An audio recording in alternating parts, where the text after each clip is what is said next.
उसके चेहरे की झुर्रियों को एक अंधा भी साफ साफ देख सकता था। फकत एक विलायती कोट उसके शरीर को पर्याप्त गर्मी देने में सक्षम नहीं था। आज सूरज को भी उसकी दशा देखी नहीं गई और बादलों के आंचल में उसने अपना मुंह छुपा लिया। पूस की सर्द रात तो इस उम्र की दुश्मन होती ही है। अचानक एक गाड़ी की आवाज सुनकर उसका चेहरा खिल सा गया और जैसे ही गाड़ी वहां से गुजर गई, वह औरत अपने लंबे कदमों से झुककर चलती हुई कचरे के पास जाकर खाना बटोरने लगी और कुछ क्षण पश्चात पॉलीथीन में अपना डिनर लेकर उसी फुटपाथ पर अपनी थाली सजाने लगी। गाड़ी की आवाज उसके लिए रसोई घर का सायरन था, जो पिछले 10 वर्षों से उसकी खाली पेट को जीवित रखता था। गांव की धूप में खिला हुआ यौवन आज शहर की सर्द में जर्जर होकर भी अपनी आखिरी जंग लड़ रहा था।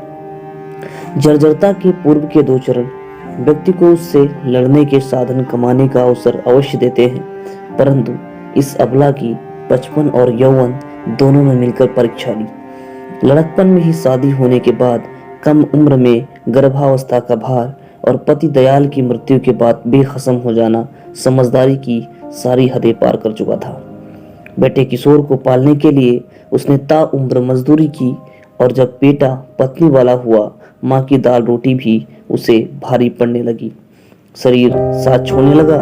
रोगों ने महिला के शरीर में घर बना लिया। एक दिन किशोर ने कहा, बुआ चलो शहर में एक कैंप लगा है, वहां दिखा देते हैं। माँ बोली, इतने पैसे कहाँ से आएंगे जो शहर जावे, 2 ही हफ्ता बचा है।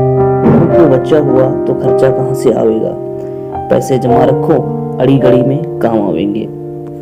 परंतु बेटे में उम्र भर की सारी श्रद्धा उमड़ चुकी थी और शाम की ट्रेन से माँ को लेकर शहर पहुंचा। आज उसने माँ की खातिर में कोई कमी नहीं रखी। शायद वह ऐसा मौका दोबारा नहीं पाएगा। गाड़ी रात 8 बजे शहर पहुंच चुकी थी और बेटे ने भी पूरी तैयारी कर ली थी। माँ को स्टेशन पर बैठाकर वह खाना लाने चला गया और आज तक नहीं आई। यह युक्ति दंपति ने मिलजुल कर बड़ी सूझबूझ के साथ निकाली थी। उस दिन माँ को अपने बेटे और भोजन दोनों का इंतजार था।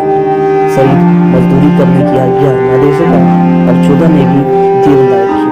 कुछ दिनों तक तो स्टेशन पर ही आने वाले यात्रियों की मेहरबानी से आधा अधूरा पेट भरता, मगर उम्र ने अपने साथी रोगों को न्योता दे दिया था। स्टेशन से कुछ दूर ऑफिसर कॉलोनी की एक गली में उसने अपना डेरा डाल ही दिया और वहां से इकट्ठे कचरे में एक वैज्ञानिक की भांति भोजन तलाशने लगी। यह उसकी जिंदगी का सबसे कठिन प्रयोग था। मैं ऑफिस के काम से बाहर चला गया था।